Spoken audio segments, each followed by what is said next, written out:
Hello everyone, this is Ashmi Rangu, consultant orthopedic surgeon in Sankhya Hospitals, Hyderabad. ఈరోజు discuss చేసే topic ఏంటంటే డిక్వరెన్స్ స్టీనోసైనోవైటిస్. డిక్వరెన్స్ స్టీనోసైనోవైటిస్ అంటే ఏంటి, ఎవరిలో వస్తుంది, ఎందుకు వస్తుంది, అసలు వస్తే ఏం చేయాలి, ఈ 4 టాపిక్స్ నేను డిస్కస్ చేస్తాను ఈరోజు. అసలు డిక్వరెన్స్ స్టీనోసైనోవైటిస్ అంటే ఏంటి? డిక్వరెన్స్ స్టీనోసైనోవైటిస్ అంటే చాలామందికి, మోస్ట్లీ ఆడవాళ్ళకి ఏం జరుగుతుందంటే ఈ మణికట్టు నొప్పితో చాలామంది ఓపీడీకి వస్తున్నారు. అసలు ఈ మణికట్టు నొప్పి ఎందుకు వస్తుంది, మోస్ట్ ఆఫ్ ద కాజ్ ఏంటి, మోస్ట్ ఆఫ్ ద రీజన్ ఏంటంటే ఈ డిక్వరెన్స్ స్టీనోసైనోవైటిస్తో చాలామంది వస్తున్నారు. ఈ డిక్వరెన్స్ స్టీనోసైనోవైటిస్ అని ఎందుకు వస్తుంది అంటే, ఎప్పుడైతే మనం తరచుగా ఈ మణికట్టుతో పనులు చేస్తూ ఉంటామో, లేదంటే పిల్లల్ని ఎత్తుకుంటూ ఉంటామో, ఈ పిల్లల్ని ఎత్తుకునే వాళ్ళల్లో 2 చేతులకి మణికట్టు నొప్పులు వచ్చే అవకాశాలు ఉంటాయి. ఏ చేతితో అయితే ఎక్కువ పని చేస్తూ యూజ్ చేస్తూ ఉంటారో ఆ చేతికి వచ్చే అవకాశాలు ఎక్కువ ఉంటాయి. మోస్ట్లీ రైట్ హ్యాండ్తో యూజ్ చేస్తాం కాబట్టి రైట్ హ్యాండ్ ఇంజురీ అంటే డిక్వరెన్స్ స్టీనోసైనోవైటిస్ వచ్చే అవకాశాలు ఎక్కువ ఉంటాయి. అసలు ఇది ఎందుకు వస్తుంది, అసలు డిక్వరెన్స్ స్టీనోసైనోవైటిస్ ఎందుకు వస్తుందంటే, మామూలుగా ఇక్కడ ఏపీఎల్ ఈపీబీ అని 2 కండరాలు ఉంటాయి. ఆ కండరాల చుట్టూ ఏంటంటే ఇక్కడ ఒక షీత్ లాంటిది కవర్ అయి ఉంటుంది. ఎప్పుడైతే ఈ షీత్ ఉబ్బినా కానీ ఇలా ఎక్కువ పనులు చేస్తున్నప్పుడు ఆ షీత్ ఉబ్బడం జరుగుతుంది. ఇలా షీత్ ఉంటుంది, ఇలా 2 కండరాలు వెళ్తాయి.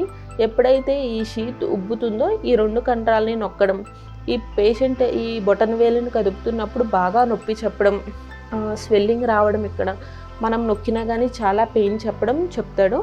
అసలు ఓపీడీకి వచ్చే వాళ్ళందరూ నొప్పితో అసలు కదపలేకపోతున్నాం, ఏ పనులు చేయలేకపోతున్నాం ఇలా చెప్తూ ఉంటారు. అండ్ మనం ఎలా ఓపీడీలో తెలుసుకుంటాము అంటే, ఓపీడీ రూమ్లోనే మనం చిన్న టెస్టులు ఉంటాయి 2. చేతిని ఇలా బిగించి ఇలా అంటే వాళ్ళకి ఇక్కడ పెయిన్ వస్తుంది. దీన్ని ఫిన్క్లిస్టిన్ టెస్ట్ అని అంటాము. లేదు అంటే మనం ఇంకా అల్ట్రాసౌండ్ కూడా చేయించుకుంటాము.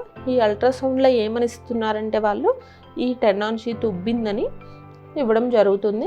అసలు మనం ఏం ట్రీట్మెంట్ ఇస్తాం వీళ్ళకి అంటే, అసలు ఫస్ట్ ఏం చేస్తామంటే స్ట్రెస్ ఇంజరీ అంటే ఎక్కువ పని చేయడం వల్ల నొప్పి వస్తుంది కాబట్టి ఫస్ట్ రెస్ట్ చెప్తాం, రెస్ట్లో ఉండండి అని చెప్తాం. లేదంటే చిన్న పట్టీ లాంటిది ఇస్తాం అన్నమాట. ఎందుకు, ఏ పొజిషన్లో అయితే కదపకుండా ఉండాలో చేతిని ఆ పొజిషన్లో ఉంచుతుంది కాబట్టి. లేదు ఈ రెండింటికి కూడా తగ్గలేదు అంటే పెయిన్ కిల్లర్స్ ఇవ్వడం జరుగుతుంది. లేదు పెయిన్ కిల్లర్స్తో కూడా తగ్గట్లేదు అంటే, ఎక్కడైతే టెండాన్ షీత్ ఉబ్బుతుందో అక్కడ మనం ఏం చేస్తామంటే ఈ టెండాన్ షీత్కి స్టీరాయిడ్ ఇంజెక్షన్ ఇస్తాం అన్నమాట. అలా స్టీరాయిడ్ ఇంజెక్షన్ ఇవ్వడం వల్ల వాళ్ళకి నొప్పి 80% తగ్గే ఛాన్సెస్ ఉంటాయి.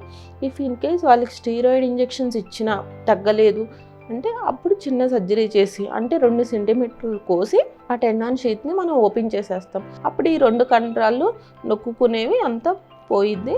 దెన్ పేషెంట్కి నొప్పి కూడా తగ్గిపోయింది. ఇది డిక్వరెన్స్ స్టీనోసైనోవైటిస్. ఇంకేమైనా డౌట్స్ ఉంటే మీకు ఈ కింద స్క్రోల్ అయ్యే నెంబర్కి కాంటాక్ట్ అవ్వండి. Thank you.